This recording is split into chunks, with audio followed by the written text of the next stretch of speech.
Please let me in. One chilly winter morning, as I opened the front door to fetch the newspaper, I was stunned by what I saw. My 5-year-old grandson, Jake, stood shivering in the yard, his little body trembling uncontrollably from the cold. Shocked, I immediately rushed him inside and wrapped him in a warm blanket. "Where are your parents?"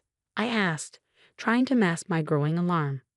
"They went to Hawaii with my sister," Jake murmured, his voice quivering as much from emotion as from the cold. "They said I would be a bother." His words hit me like a thunderbolt. As soon as he stopped shivering, my anger surged. How could they abandon their own son like this? What on earth were they thinking? I resolved then and there to confront my son and daughter-in-law about this cruelty. My name is Susan, a 58-year-old nurse still working hard after losing my husband to illness years ago. I raised my only son, David, on my own, doing everything I could to provide him with a comfortable life. I worked long hours but ensured he never felt deprived, compensating for my absence by giving him everything he wanted. Perhaps I spoiled him too much, as David grew up self-centered, a trait that worried me. 6 years ago, David married Tracy, a woman with a flashy demeanor but an apparent love for their 2 children, Jake, now 5, and Sophie, 4. Living just 10 minutes away, I supported them without interfering too much. As a grandmother, Jake and Sophie were the light of my life. I cherished them equally, or at least I tried to. But it was impossible to ignore the blatant favoritism Tracy showed Sophie. Tracy, who had always longed for a daughter, seemed to pour all her energy and resources into Sophie's activities. Dance, piano, French classes. "Sophie, you're so talented at everything. Mommy's so proud of you," she would gush, completely ignoring Jake. Jake, on the other hand, was rarely given the same opportunities. After the last World Cup, he became passionate about soccer and begged to join a team. "Why not let Jake take a soccer class?" I suggested to Tracy. "Oh no, that's just a waste of time and money," she dismissed. Hoping David might feel differently, I approached him. "Jake's so eager to learn. I can help with the costs if needed." David shrugged. "He's fine. He wouldn't be able to handle it anyway." Their lack of support for Jake broke my heart. He was a bright, artistic child whose early drawings were so good that even my colleagues at work admired them. But at home, his talents were mocked. "Look at Jake's latest drawing," I once said to Tracy and David, showing them his work. "Ha, probably not that great," Tracy scoffed. "Drawing's useless anyway." Jake's accomplishments were barely acknowledged, while Sophie was showered with praise. She wore beautiful, trendy outfits, while Jake was left in worn, ill-fitting clothes. "Why not take Jake shopping for some new clothes?" I asked once. "Boys' clothes are all the same," Tracy replied dismissively. "Girls are just more fun to shop for." Though I often disagreed with their treatment of Jake, I hesitated to push too hard. I had felt similarly about raising David at times and didn't want to overstep. Still, I did everything I could to ensure Jake felt loved. He became deeply attached to me and spent as much time at my house as possible. When I invited Sophie to stay over too, she eagerly said yes.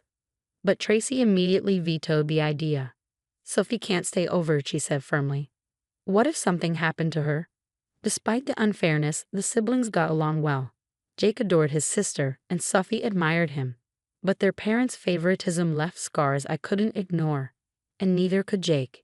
And now, seeing him shivering in the cold that winter morning, left behind like an afterthought, I knew it was time to act. This treatment couldn't go on any longer. One day, while I was visiting David's house, he made an offhand comment. "Raising kids really costs a lot, huh?" "Yeah, but you'll manage," I replied lightly. Then, almost without thinking, I added, "Besides, I've been saving some money for Jake and Sophie." I had been quietly saving for my grandchildren since their births, intending to give it to them when they truly needed it. I hadn't planned to tell anyone yet, not wanting David or Tracy to rely on it prematurely. But David's casual remark made me slip. His eyes lit up instantly. "Really? Then just give me Jake's share now, just in case." His response caught me off guard. "But this is for the grandchildren, and I can't give it now." "Come on, we need it now." "Just give it to me," he insisted, his tone growing more demanding. Overwhelmed by his persistence, I reluctantly handed him a debit card linked to the account. It was a limited card, set up to prevent overspending beyond the balance. This card can't exceed the account balance, I explained, trying to reassure myself. Maybe this will help Jake. Hoping for the best, I decided to wait and see. I could never have imagined the heartbreak that awaited me. One early winter morning, I went to fetch the newspaper. To my utter shock, I found Jake huddled in the snow-covered yard, shivering uncontrollably. "Jake, what happened?" I cried, rushing to him. He slowly looked up at me, his eyes vacant, his lips blue. "Please, let me in," he whispered weakly. Without hesitation, I scooped him up and carried him inside. Turning the heater to full blast, I wrapped him in a blanket and handed him a cup of hot chocolate. Gradually, his shivering subsided, and he began to calm down. "Where are your mom and dad?" I asked gently. "They went to Hawaii with my sister," he said softly. I froze. "Hawaii? They didn't take you?" Jake shook his head. "No, they said I'd be a bother." Their cruelty was incomprehensible. "When did they leave?" "About 3 days ago," he replied. "I ate all the bread they left, but it ran out, so I came here." My heart broke as I realized he had been alone in a cold, empty house for days, with barely anything to eat. Fighting back tears, I quickly prepared him breakfast. Jake devoured it hungrily, pausing only to say how delicious it was. "You should have come here right away," I said, my voice trembling with anger. "Dad and Mom said I shouldn't go to you," he admitted. "But I couldn't stand it anymore. I'm sorry, Grandma." "Jake, you don't have to apologize," I said firmly. "You can stay here with me. Don't worry anymore." I took him to the hospital to ensure he was okay. Thankfully, while he was weak, he wasn't in serious danger. Relieved but furious, I vowed to protect him from his parents. Still, one question haunted me. How could they afford a trip to Hawaii? A sinking feeling settled in my chest as I checked the balance on the debit card account. My fears were confirmed. It was down by $10,000. I was livid. They had used Jake's savings for their vacation. To prevent them from taking any more, I withdrew the remaining money and closed the account. The account is empty now, I thought grimly. Let's see what they do next. 2 days later, David called me, his voice filled with frustration. "Hey, the card isn't working. I can't withdraw money from the ATM. What's going on?" "I needed the money urgently," I said calmly, "so I withdrew it. Don't worry, there's plenty of time to save up again before Jake goes to college." "Well, okay," he muttered, clearly annoyed. "Just make sure to deposit more soon." That phone call confirmed what I already knew. David and Tracy cared more about themselves than their children. Determined to protect Jake, I began consulting with legal experts about gaining custody. I was nervous about the challenges ahead, but then I received some astonishing news that only strengthened my resolve. I was completely exasperated by David's audacity. Suppressing the urge to yell, I avoided mentioning their Hawaii trip and made an excuse. Left with no further arguments, David hung up in frustration. 3 days later, David and Tracy returned from their trip. Upon noticing Jake's absence, David immediately called me. I briefly explained that Jake was staying with me and arranged a meeting at their house. While Jake and Sophie were at daycare, I arrived at their home with someone accompanying me. In the living room, David and Tracy glared at us, clearly annoyed. "Who is that?" Tracy asked, her tone sharp. "First, I want to know why you went on a trip and left Jake alone," I said, glaring back at them. They exchanged glances and smirked, showing no remorse.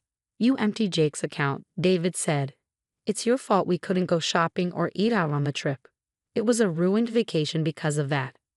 I was stunned by their gall. "What are you talking about? That's your fault. Why didn't you use your own money?" "We can't do that," Tracy snapped. "Jake is only 5, and he's a handful anyway. What's his is ours." I was appalled by their selfishness, especially since they didn't even take Jake on the trip.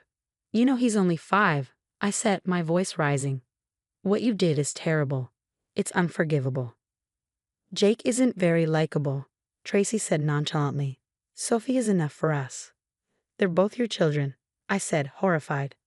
"Yeah, but I never wanted Jake. Girls are cuter, and raising boys is pointless," she replied. Their shocking attitude prompted the man with me to speak up.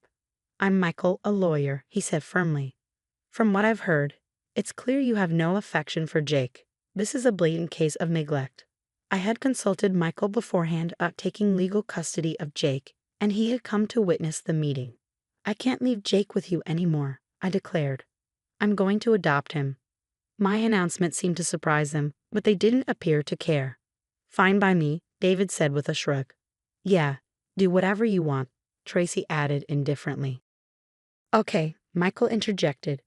Legally adopting a child under 15 requires parental consent. Will you formally agree to this, with me as a witness? David and Tracy formally consented without hesitation. We're relieved to be rid of him, Tracy said. Now we can focus on making Sophie a star.